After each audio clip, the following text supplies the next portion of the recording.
I was in Pakistan, not far from the border of Afghanistan, and this was just after 9/11.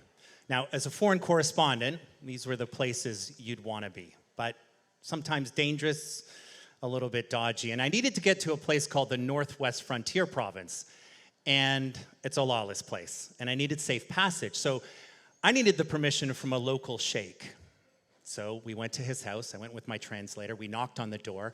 A young man opened it, took us up a few flights of stairs, and welcomed us into this big open room. Nothing in there, just a little rug. So I sat down. The young man came back and said the sheikh would be a little bit delayed, but just to be a bit patient. And he put down some tea and cookies for me. He came back a few minutes later and put a little TV in front of me, a little black and white thing. Then he came in and put a VHS player on top of that, hooked it up, and ran a cord to I don't know where.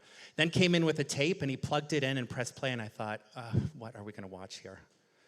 And through the static, I could see it was Baywatch. I said to my translator, what is this? And he said, you're a Westerner. He thinks that's what you like to do and how you spend your time. It was a not so subtle message about how disconnected we all are. There's prejudice there, even when people are trying to do something nice. You see, for the last 20 years, I was a foreign correspondent, and I've traveled to dozens of countries. I've covered wars, coups, natural disasters. I had wanted that job for as long as I can remember. I worked so hard because they had those shared values that I admired so much: truth and justice, right and wrong. You shine a light here, and maybe somebody back home would see something. I don't know, donate money, vote. You could make a difference. I wanted that job so badly. I wanted to belong to this group. And there I was. It was the peak of my career. I was the Middle East correspondent for ABC News. I was an international correspondent after that for CNN. And it felt empty. I felt really alone. But what was amazing was I ended up finding belonging in the most surprising places.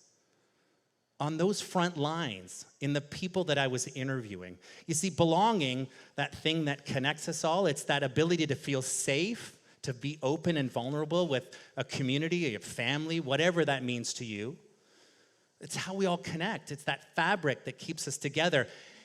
And on those front lines where there's chaos and violence, belonging is stripped away. And only in its absence do you actually see how important it is in our lives.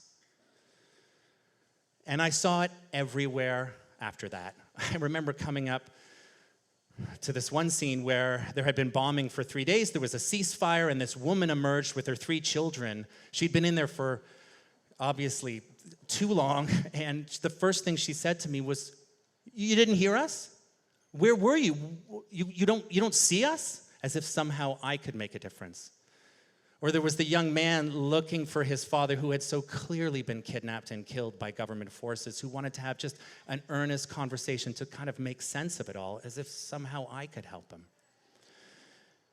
I really misunderstood belonging. It wasn't about striving to be a part of a group or an organization, but the person who really taught it to me was a little girl in Afghanistan. I was there doing stories on these underground schools.